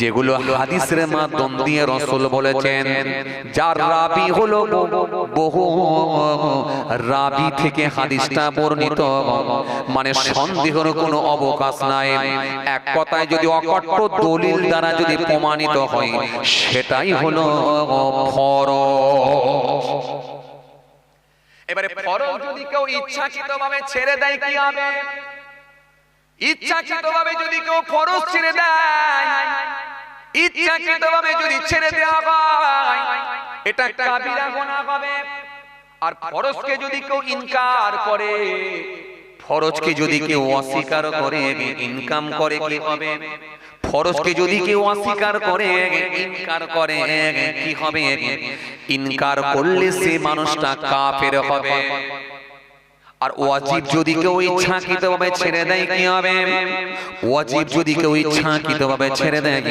সে মানুষটারও কাবিরা গুনাহ হবে আর ওয়াজিবকে যদি কোনো ব্যক্তি ইচ্ছাকৃতভাবে অস্বীকার করে কি হবে ইচ্ছাকৃতভাবে যদি কেউ অস্বীকার করে ইনকার করে এই ওয়াজিবকে যদি কেউ ইচ্ছাকৃতভাবে অস্বীকার করে ইনকার করে সেই মানুষটা মনে রাখবেন ফাসিক বলে গণ্য হবে এইবারে আমাদের সমাজে বহু মানুষ আছে ফাসিক আর আমাদের সমাজে বহু মানুষ হয়ে গেছে কাফের মুখে দাঁড়িয়ে আছে টুপি আছে কিন্তু ফরজকে ইনকার করার জন্য ফরজকে অস্বীকার করার জন্য সে মানুষটা কাফিরে পরিণত হয়ে গেছে জানে না ওই মানুষটাও ঈদ বকরিদ পড়ে ওই মানুষটাও জুমার দিনে জুমার নামাজ পড়ে ওই মানুষটাও ঈদ বকরিদ পড়ে ওই মানুষটাও চাঁদ রাতে খুশি মানায় ওই মানুষটাও দেখবেন দাড়িওয়ালা চাচাদের সঙ্গে গিয়ে চা খায় আসলে কিন্তু লোকটা কাফিরে পরিণত হয়ে গেছে জানে না এজন্য রাসূল একটা হাদিস দিয়েছেন মানুষ সকালবেলা থাকবে মুমিন সন্ধ্যেবেলা কুফরি করে কাফের হবে সন্ধ্যেবেলা থাকবে মুমিন সকালবেলা কুফরি করে কাফের হয়ে যাবে এরা নিজেরা জানে না যে কাফের হয়ে বসে আছি এইজন্য আল্লাহ নবী সুন্দর করে বললেন হাতের তালুতে আগুন নেওয়া সহজ হবে কিন্তু তার থেকে কঠিন হবে ঈমান বাঁচানো কিছু কথা বুঝতে পারছেন বাবাজি? এইবারে বলেন বাবাজি, একটা পালে আপনাকে উদাহরণ দিয়ে বোঝাই, ফরজকে কেমন করে অস্বীকার করে, ইনকার করে বুঝতে পেরে যাবেন। কেমন করে বুঝলেন? একটা যুবক ছেলে মসজিদে আসরের নামাজ পড়েছে, পাঞ্জাবি পরে মাথায় টুপি দিয়ে আসরের নামাজ পড়ে বেরিয়ে এসেছে, আর তিনটে ছেলে মাচায় বসে আছে, যুবক ছেলে। এখন যে ওই যুবকটার সামনে, ওই যুবকটা যখন এই যুবকগুলোর সামনে গিয়ে পৌঁছে গেল, তখন ওই মাচাই বসা যুবকগুলো বলতে লাগলো, কোথায় গেলি রে ভাই? বলে, ভাই আমি একটু আসরের নামাজ পড়তে গেছি। তুই আবার নামাজ শুরু করে দিলি? তুই যা পাঞ্জাবি টুপি লাগিয়েছিস, আবার কোন দিন না মৌলী সাহেব হয়ে যাস। আরে কথা বলে না, কোন দিন না মৌলী সাহেব হয়ে যাস? তুই যা পাঞ্জাবি টুপি লাগিয়েছিস, তোর অবস্থা খুব খারাপ। তোকে কে বলেছে এই বয়স থেকে নামাজ পড়া? আমরা কি নামাজ পড়বনি নাকি? অনেক হয়েছে, আমাদের বাবু এখন লাগবে না, তোর লাগবে, যা। এই যে এক কথা দু কথা হতে হতে হতে হতে এই ফরজকে নিয়ে যেই অস্বীকার করলো বা ইনকার করলো, হতে পারে সেই ছেলেগুলো বা সেই ছেলেটা কাফেরে পরিণত হয়ে গেল। কত সূক্ষ্ম মশলা বুঝতে পারছেন? কত সূক্ষ্ম মশলা বুঝতে পারছেন? ছেড়ে দিয়েছেন, আপনাকে অনুতপ্ত হতে হবে, আপনাকে ব্যথিত হতে হবে, আপনাকে অনুতপ্ত হতে হবে, আপনাকে ব্যথিত হতে হবে। আপনাকে বলতে হবে, ভাই তুই ফরজটা জি, আর তুই ফরজ নামাজ পড়ে এলি, আলহামদুলিল্লাহ, আমাদেরও নামাজ পড়া দরকার ছিল ভাই, আমরা নামাজটা তো পড়তে পারলাম না, আমরাও তো নামাজ পড়িনি, যাক আল্লাহ আমাদেরকে মাফ করেন, খুব শিগগিরই আমাদেরকেও ধরে নিতে হবে, বুঝলি, কবে আল্লাহ ডেকে নেবেন, চলে যেতে হবে, নামাজ ছাড়া কি কোনো গতি আছে? এইরকম বলে আপনাকে ব্যথিত হবে, ব্যথিত হতে হবে, অনুতপ্ত হতে হবে, অনুতপ্ত হতে হবে, ব্যথিত হতে হবে, মর্মাহত হতে হবে, আপনাকে কষ্ট পেতে হবে যে আমি ছেড়ে দিয়েছি, এর জন্য আমি দুঃখিত, দুঃখ প্রকাশ করতে হবে। হ্যাঁ, তবে আপনি কাফেরটা হবেন না। ইচ্ছা করে ছেড়ে দিয়েছেন মানে এটা গুনাহ হবে, গুনাহ হবে না যে এটা গুনাহ হবে, এটা কাবিরা গুনাহ হবে। ইচ্ছা কি আপনি ছেড়েছেন।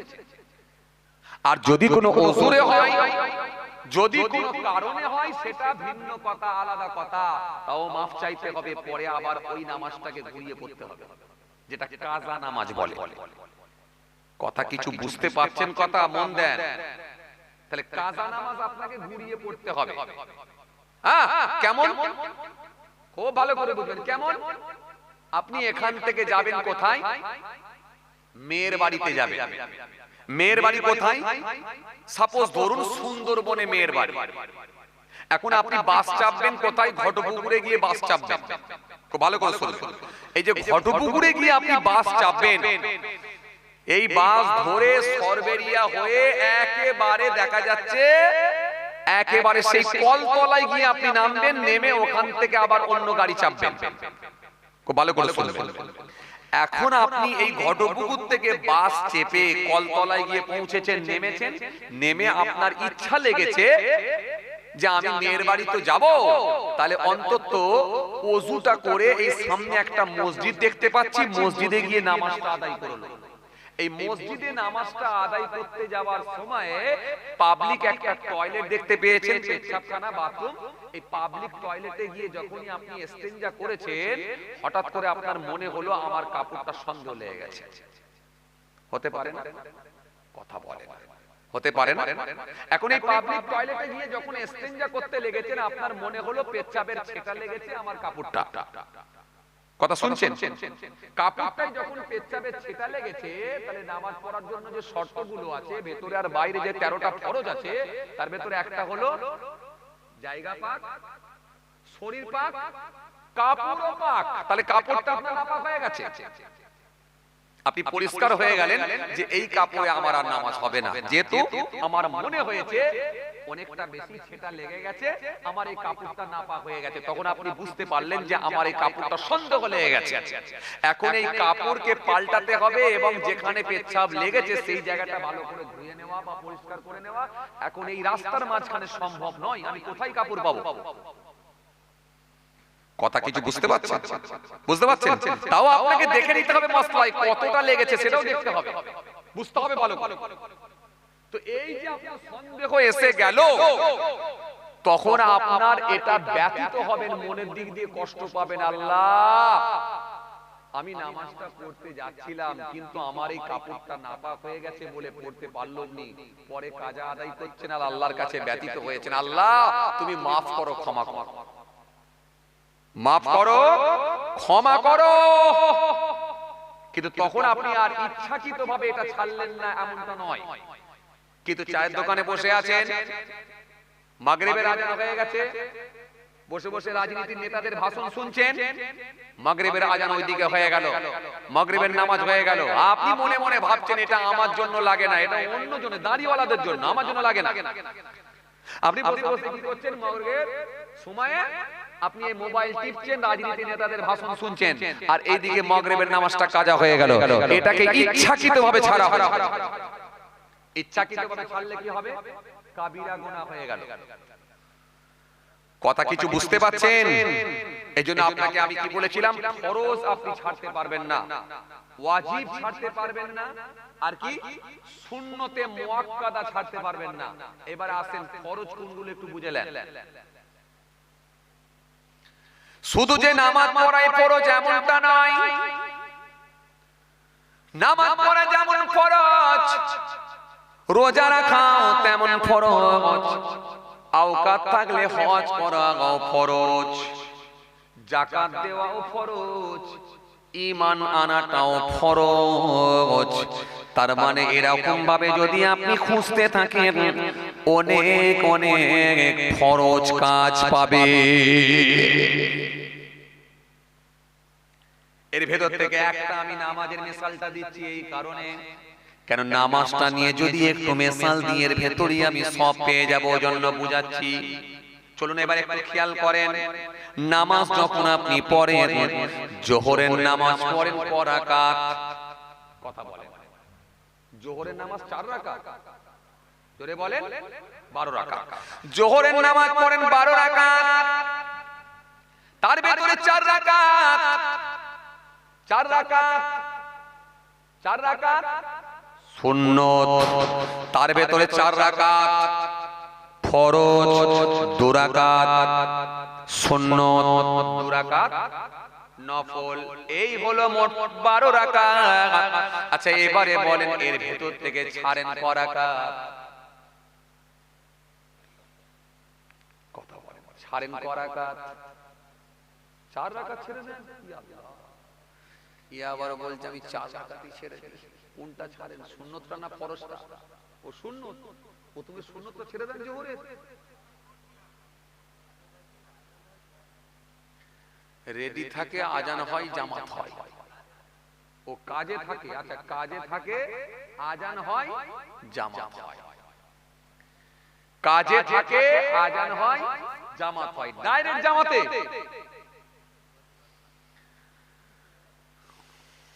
উজুও করা আছে বলছে যে, সমস্যা তো, সমস্যা তো, তাহলে আলোচনা তো মিলে যাচ্ছে। হ্যাঁ আচ্ছা এই ভাই বলছে আমি 4 রাকাত জোহরের ফরজটা পড়ি খালি, আর পরে সুন্নতটা পড়েন নাকি না? পরে সুন্নতটা পড়েন, নফলটা পড়েন নাকি? নফলটাও পড়েন। তাহলে জোহরের নামাজ পড়ে এই ভাই হলো মোট 8 রাকাত, 8 রাকাত। আর আপনারা পড়েন ক রাকাত?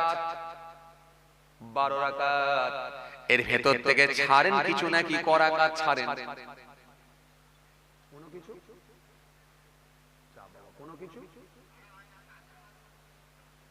কাজের মাধ্যমে, কাজ থাকলে ছাড়া হয়। কোনটা ছাড়া হয়? নফলটা।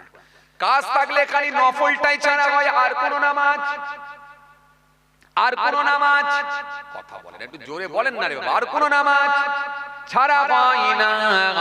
খালি যদি ছাড়া হয় মাত্র নফলটাই ছাড়া হয়। তবে আপনাদেরকে আমি একটা কথা বলবো, নফল ছেড়ে দিলে গুনাহ হবে না ঠিকই, কিন্তু নফল আর মুস্তাহাব যদি করে থাকেন এর বেনিফিটও আল্লাহ দেবেন ঠিকই। কারণ আপনি যদি নফলও করেন মুস্তাহাবও করেন আমার আল্লাহ এইটাকে দেখবেন অ্যাডিশনাল হিসাবে কাজে লাগাতে পারেন। কাল কিয়ামতের ময়দানে বান্দার যখন আমল কম হয়ে যাবে সেদিনে আল্লাহ ইচ্ছা করলে ওই নফল দিয়ে আর ওই মুস্তাহাব দিয়ে আপনার নেকির খাতাও ভারী করে দিতে পারে। তাহলে খুব যদি সময় শর্ট থাকে আলাদা কথা, নালে ইচ্ছা করে ছানা ছাড়াটাই ভালো, না ছাড়াটাই ভালো। আচ্ছা এবারে আসেন এই ভাইকে নিয়ে বলি, এই ভাই তাহলে ছাড়লো কোনটা? সুন্নত। আচ্ছা এবারে আপনারা বলেন সুন্নত কয় প্রকার জানেন? জানেন সুন্নত হলো দুই প্রকার, একটা হলো সুন্নতে মুআক্কাদা আর একটা হলো সুন্নতে গায়র মুআক্কাদা। আমি আপনাকে কি বলেছিলাম, ব্যবসা করতে গেলে কোন সুন্নতটা ছাড়বেন না বলেছিলাম? কি হলো চাচা? সর্বনাশ চাচা সব। সেদিনে এক জায়গায় দেখছি একটা লোক উঠে চাচা এরকম হাত পা এরকম করে খেঁচাচ্ছে। আমি বলি কি হলো চাচা? বলছে বাবাজি মাজা টাজা সব টান লেগে গেছে। একবারে চলে যাচ্ছেন নাকি না ফিরে আসবে? কি বলছে চাচা? ও চিন্তা ভাবনা করবে এখন, আপাতত কোথায় যে চিন্তা করবে।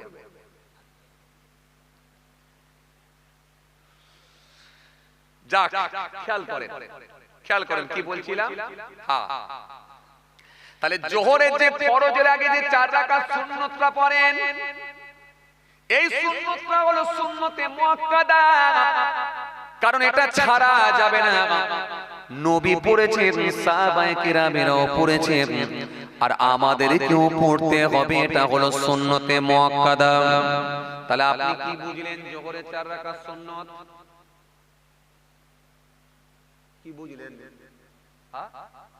মুআক্কাদা তার মানে এটা পড়তে হবে তো। তাহলে আর ছাড়া যাবে, ছেড়ে দিলে কি হবে? গুনাহ হবে। আসরের নামাজ পড়েন ক রাকাত? টাকা নামাজ ক রাকাত পড়েন? আরে বাবা পড়েন ক রাকাত? 4 রাকাত। এবারে বলেন নামাজ ক রাকাত? 8 রাকাত। পড়া হয় ক রাকাত? 4 রাকাত। 4 রাকাত সুন্নত, 4 রাকাত ফরজ। আচ্ছা এবারে বলেন কোনটা পড়েন আর কোনটা ছাড়েন? ফরজটা পড়া হয়, সুন্নতটা ছেড়ে দেন। হ্যাঁ এই সুন্নতটা হলো সুন্নতে গায়র মুআক্কাদা। তার মানে নবী ছেড়েছেন, সাহাবায়ে কেরামেরাও ছেড়েছেন, আমরাও ছাড়তে পারবো। নবী পড়েছেন আর বেশিরভাগই ছেড়েছেন, তাই আমরাও ছাড়তে পারবো। এজন্য এটা গায়র মুআক্কাদা, ছেড়ে দিলে কোনো গুনাহ হয় না। কিন্তু পড়ে নিলে আমার আল্লাহ তাকে নেকি দেবেন, বঞ্চিত করবেন না। তাহলে আসরের সুন্নতটা আপনি ছাড়তে পারবেন ইচ্ছা করলে, কিন্তু জোহরের সুন্নত হলো সুন্নতে মুআক্কাদা, ইচ্ছা করে ছাড়তে পারবেন না। মাগরিবের নামাজ পড়েন ক রাকাত? 7।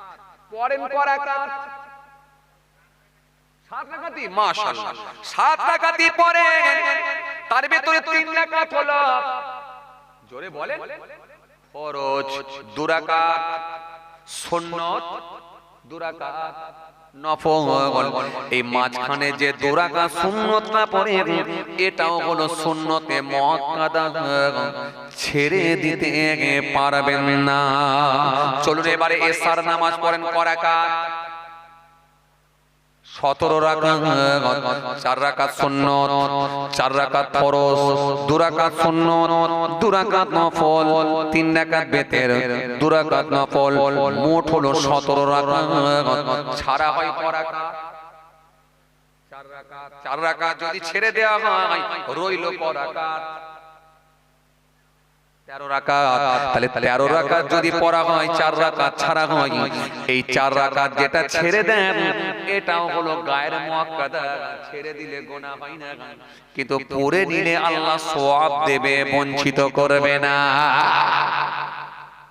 এবারে 4 রাকাত সুন্নত যদি ছেড়ে দিলেন, ফরজ 4 রাকাত আদায় করলেন, ফরজ 4 রাকাত করলেন, 2 রাকাত সুন্নাত পড়লেন, 2 রাকাত নফল পড়লেন, 3 রাকাত বেতের পড়লেন।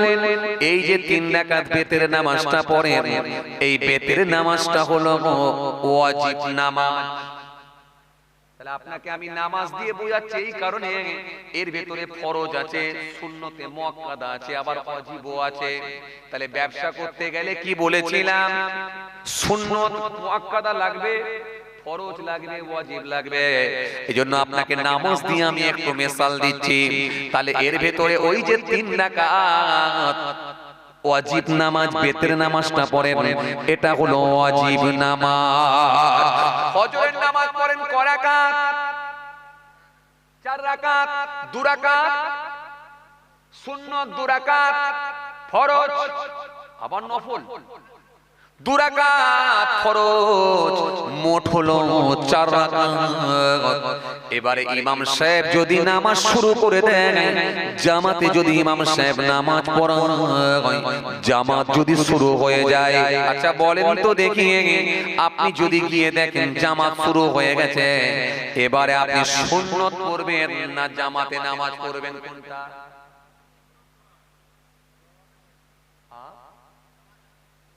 জামাতে।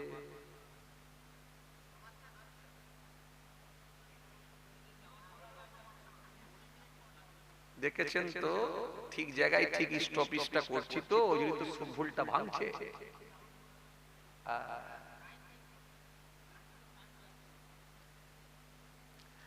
এখন যদি চাচা ঘুম থেকে উঠতে লেট হয়ে যায়, যে যদি দেখে ইমাম সাহেব জামাতে দাঁড়িয়ে গেছে, কোনটা?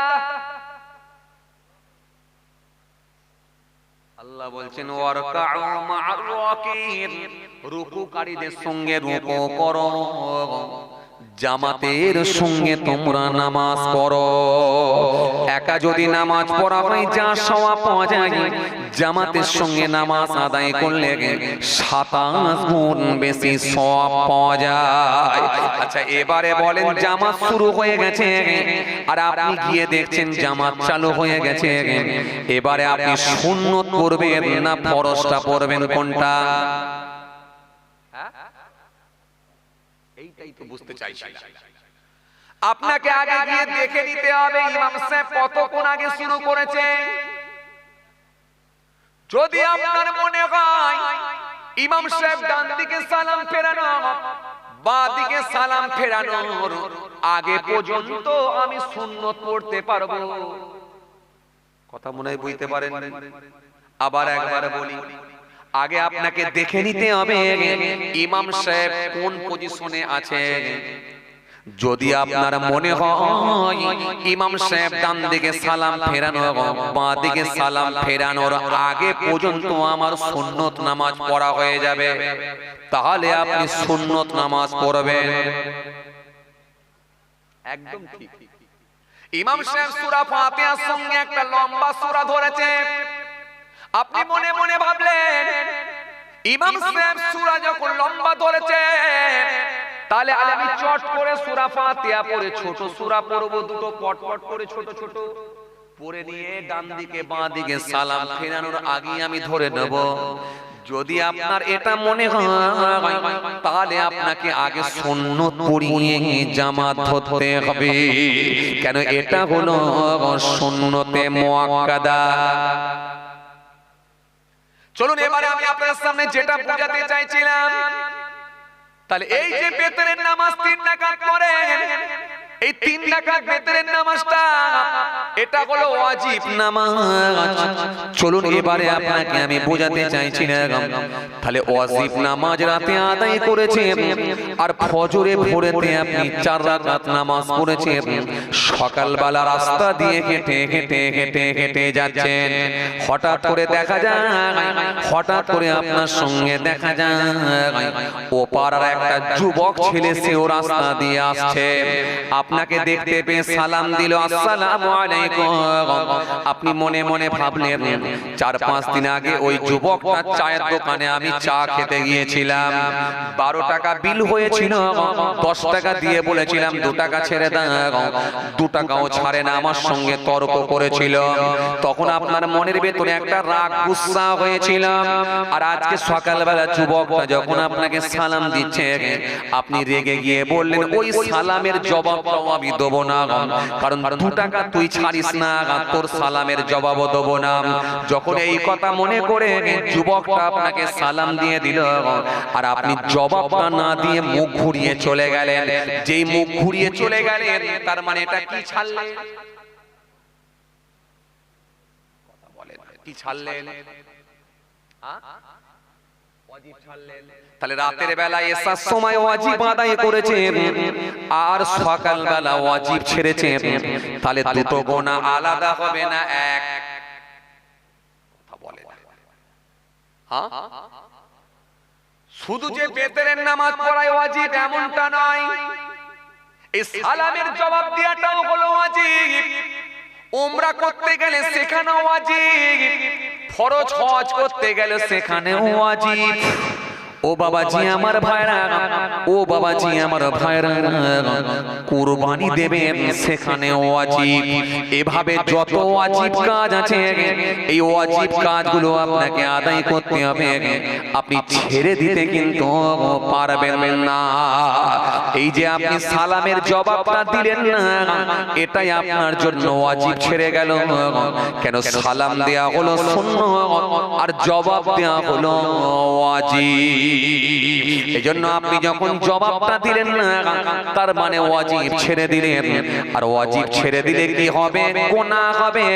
আর ওয়াজিবকে নিয়ে যদি কেউ ইনকার করে কি হবে বলেছিলাম? সে ফাসিক হয়ে যাবে। ওয়াজিবকে যদি কেউ ইনকার করে সেই মানুষটা ফাসিক হয়ে যাবে, ফাসিক হবে।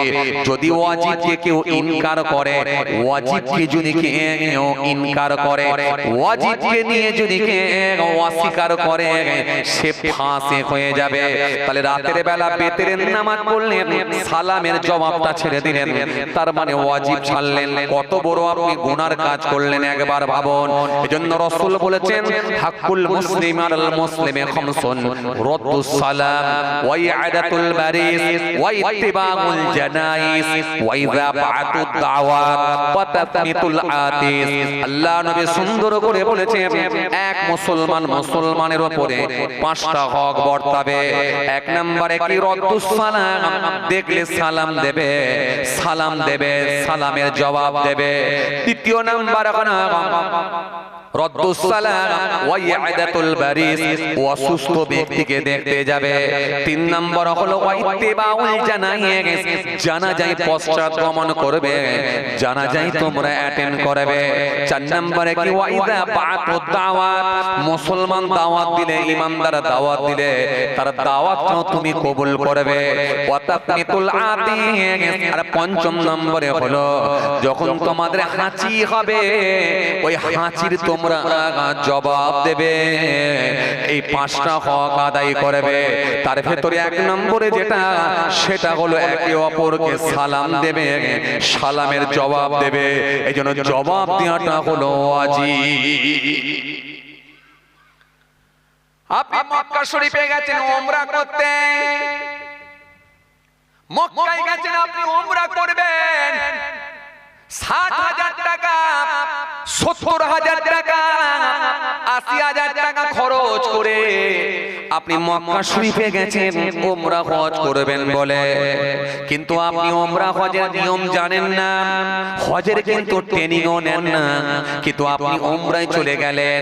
এজন্য উমরা শুধু পয়সা থাকলে হয় না, হজ করতে গেলে শুধু পয়সা থাকলে হয় না, অন্তত হজের ফরজগুলো, ওয়াজিবগুলো আপনাকে জানতে হবে।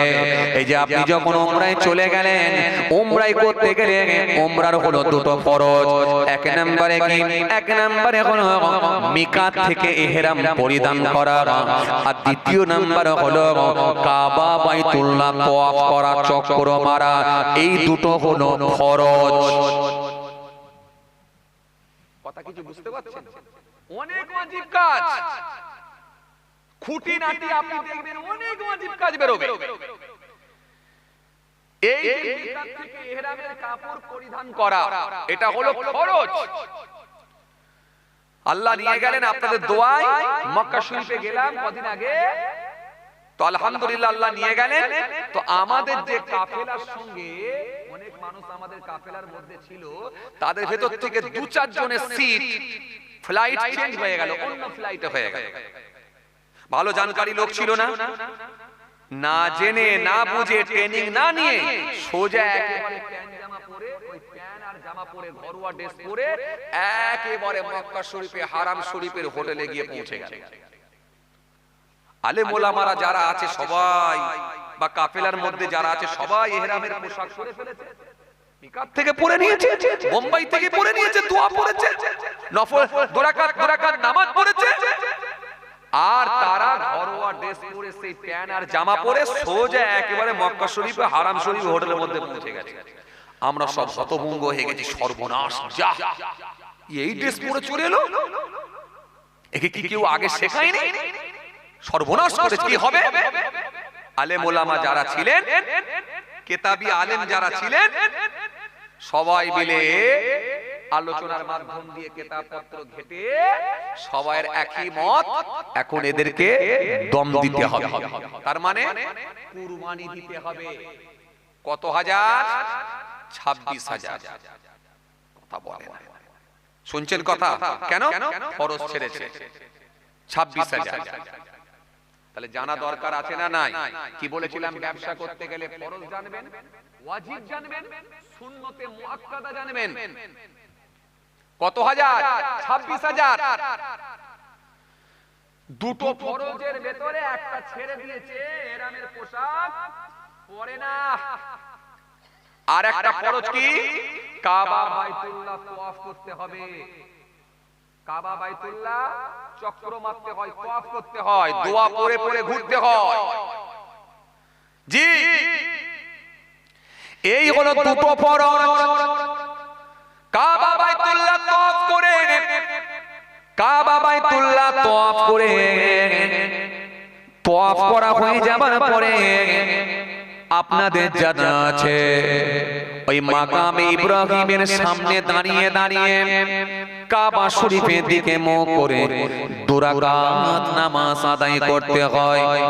এরপরে হাজী সাহেবরা একটু জমজমের পানি খায়, জমজমের পানি খেয়ে নিয়ে ওই গেট দিয়ে সোজা একেবারে সাফা পাহাড়ের দিকে অগ্রসর হয়। সাফা পাহাড়ের দিকে যেতে যেতে ফার্স্ট কাবা বাইতুল্লাহর দিকে যখন চোখটা পড়বে, সেখানে একটা দোয়া পড়বে। এরপরে যখন সাফা পাহাড় দেখবে, সাফা পাহাড় দেখলে তখন আবার একটা দোয়া পড়বে। দোয়া পড়ে নিয়ে সাফা পাহাড় থেকে মারওয়ার দিকে অগ্রসর হবে। এখানে দোয়া পড়বে, কলেমা শরীফ পড়বে, কোরআন শরীফের আয়াত পড়বে। ইন্নাস সাফা ওয়াল মারওয়াতা মিন শাইরিল্লাহ ফামান হাজ্জাল বাইতা বি'তামারা ফালা জুনাহা আলাইহি আন ইয়াতাওয়াফা বিহিমা ওয়া মান তাতাওয়া খায়রান ফাইন্নাল্লাহা শাকিরুন আলিম। পড়তে পড়তে পড়তে পড়তে যাবে, উপর দিকে দেখবেন গ্রিন সিগন্যাল বাতি লাগানো আছে। যে জায়গাটায় বাতি লাগানো আছে সেই জায়গাটায় হাজী সাহেবদেরকে একটু ছুটতে হয়। এই যে সাফা থেকে মারওয়া আর মারওয়া থেকে সাফা, সাফা থেকে মারওয়া 7 বার যে চক্র মারতে হয়, যেতে হয়, এটা মা হাজেরা রাদিয়াল্লাহু তাআলা আনহা পুত্র ইসমাঈল আসলামের জন্য পানি অন্বেষণ করেছিলেন। এক পাহাড় থেকে আরেক পাহাড়ে গিয়েছিলেন, আরেক পাহাড় থেকে আরেক পাহাড়ে এসেছিলেন। এই কাজটাকে আমার আল্লাহ বড় ভালোবেসে নিয়েছেন, বড় পছন্দ করে নিয়েছেন। এই জন্য আমার আল্লাহ পাক এই সাফা থেকে মারওয়া আর মারওয়া থেকে সাফা হাজী সাহেবদের জন্য এই কাজটাকে ওয়াজিব করে দিয়েছেন। কিছু কথা বুঝতে পারছেন? এখন 7 বার চক্র মেরেছেন কাবা বাইতুল্লাহ, কাবা বাইতুল্লাহ 7 চক্র মারার পরে আপনি যদি বলেন আমার পায়ে লাগছে, শরীরটা বইছে না, চল হোটেলে চলে যাই, আজ না হয় কাল এসে সাহি করব, আজকে চলে যাই। যদি চলে যাই কি হবে? ওয়াজিব ছেড়ে যাবে। এজন্য আপনাকে কি বলছিলাম, ওয়াজিব আপনাকে জেনে রাখতে হবে, ফরজ জানতে হবে, আর সুন্নতে মুআক্কাদা জানতে হবে। কথা বুঝতে পারছেন? এই যে আপনাকে ওইখানে আর কিন্তু চলে গেলে হবে না, ইহরামের পোশাক খুলতে পারবেন না। আপনি ওইখান থেকে আবার 7 চক্কর মারবেন, সাফা থেকে মারওয়া, মারওয়া থেকে সাফা, সহি করার পর আর একটা কাজ আপনাকে করতে হবে, তারপরে ইহরামের পোশাক খুলতে পারবেন। আর একটা কাজ হলো, সেটা হলো মাথা ন্যাড়া হওয়া, মাথা মুন্ডন করা, এটাও হলো ওয়াজিব। এজন্য রাসূলুল্লাহ সাল্লাল্লাহু আলাইহি ওয়াসাল্লাম জীবনে 3 রকম ভাবে চুল কেটেছেন, জুম্মা, লিম্মা, ওফরা। 3 রকম ভাবে আল্লাহ নবী চুল কেটেছেন সারা জীবনে, ন্যাড়া হন না। একমাত্র নবী ন্যাড়া হয়েছেন, সেটা হলো হজ করতে গিয়ে, হজের জন্য হজের মৌসুমে ন্যাড়া হয়েছে, বাকি কোন টাইমে কিন্তু ন্যাড়া হন না। আজকে আমাদের সমাজের অনেক ছেলেরা জানে না, গ্রীষ্মকালে গরমে চোটে বন্ধুদের সঙ্গে যুক্তি করে ন্যাড়া হয়ে যায়, আর ন্যাড়া হয়ে যাওয়ার পরে পাড়ার মানুষগুলোকে বলে আমরা সুন্নত আদায় করেছি। ও মুসলমান, ভালো করে শুনে রেখে দেন, নবী জীবনে 3 রকম ভাবে চুল কেটেছেন, জুম্মা, লিম্মা, ওফরা। এছাড়া নবী আর অন্য রকম ভাবে চুল কাটেন না, আর একমাত্র ন্যাড়া হয়েছে হজ পালন করতে গিয়ে। হজের মৌসুমে ছাড়া নবী কোনোদিন ন্যাড়া হন না। কিছু কথা বুঝতে পারছেন? এবারে জুম্মা কি রকম, লিম্মা কি রকম, ওফরা কি রকম, সেটা এবারে একটু আপনাদের সামনে বলি।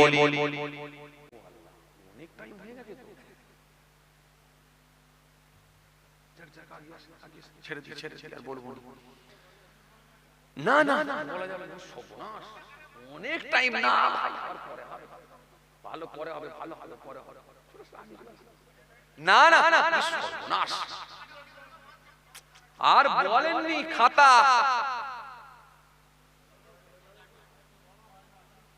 চলেন আবার অন্য সময় হবে ইনশাআল্লাহ। তবে ওয়াজিব কিন্তু এখনো সব শেষ করতে পারিনি, আর ফরজও এখনো শেষ করতে পারিনি। সুন্নতে মুআক্কাদা তো এখন ধরিনি বললেই হতে পারে। খালি নামাজের ভেতরে কোনগুলো সুন্নতে মুআক্কাদা বলেছি, এর ভেতরে এখন অনেক আছে, অনেক আছে।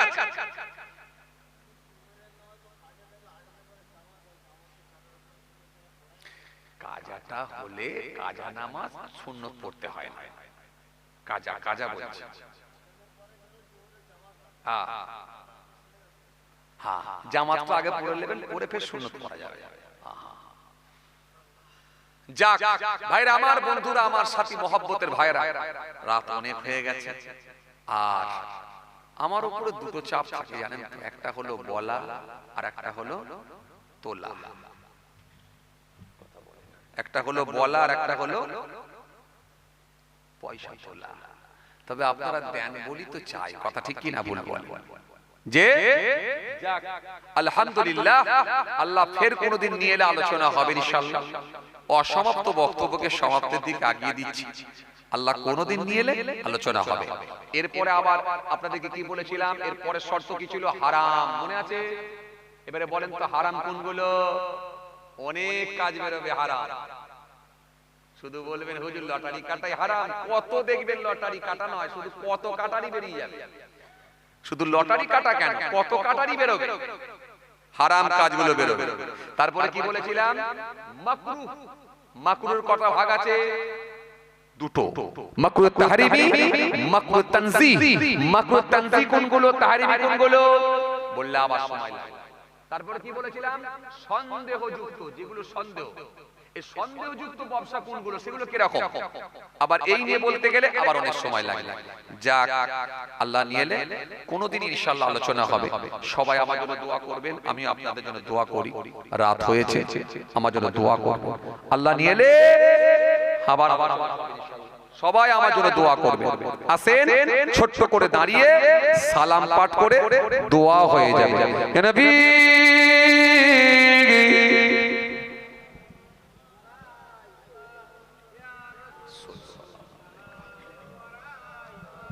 ইয়া হাবিব, সালাম আলাইকা। সালাওয়াতুল্লাহ আলাইকা। আজ হে ঈদে মুবারক, আজ হে রোজে মুসররত, আজ হে ওয়াক্তে বিলাদত, আজ হে মিলাদে হাজরাত, ইয়া নবী সালাম আলাইকা।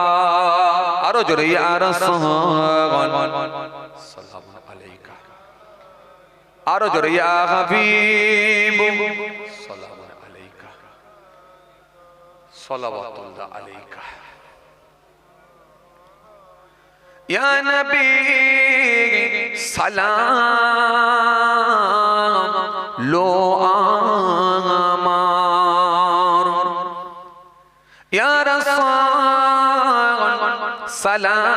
সালাম লো আমাদের, ইয়া হাবিব সালাম লো বাংলা, মোরা যে সবাই গুনাহগার, ইয়া নবী সালাম আলাইকা। আরো জোরে ইয়া রাসূল সালাম আলাইকা। আরো জোরে ইয়া হাবিব সালাম আলাইকা। সালাওয়াতুল্লাহ আলাইকা। मीमू से मदीने हे वाले, हे से हसमी हे वाले, मीम से मेरा हुआ ले, दाल से दीदार हुआ ले, या नबी सलाम अलाइका। आरो जोरे या रसूल सलाम, आरो जोरे या हबीब সালাম আলাইকা। সালাওয়াতুল্লাহ আলাইকা। हमारे नबीर अब्बा जान अब्दुल्लाह, हमारे नबीर अम्मा जान आमीना, हमारे नबीर दुदमा हलीमा, আমায় নবীর রওজা মদিনা, ইয়া নবী সালাম আলাইকা। মহব্বতে পড়ে ইয়া রাসূল সালাম আলাইকা, ইয়া হাবিব সালাম আলাইকা। সালাওয়াতুল্লাহ আলাইকা। তুমি যে নূরে নবী, নিখিলে ধনে রোছবি, তুমি না এলে দুনিয়া আধারে ডুবি তো সবই, নবী সালাম মহব্বতে পড়েন ইয়া রাসূল সালামুন আলাইকা ইয়া হাবিব সালাম আলাইকা সালাওয়াতুল্লাহ আলাইকা সবাই বসেন ইয়া রাসূল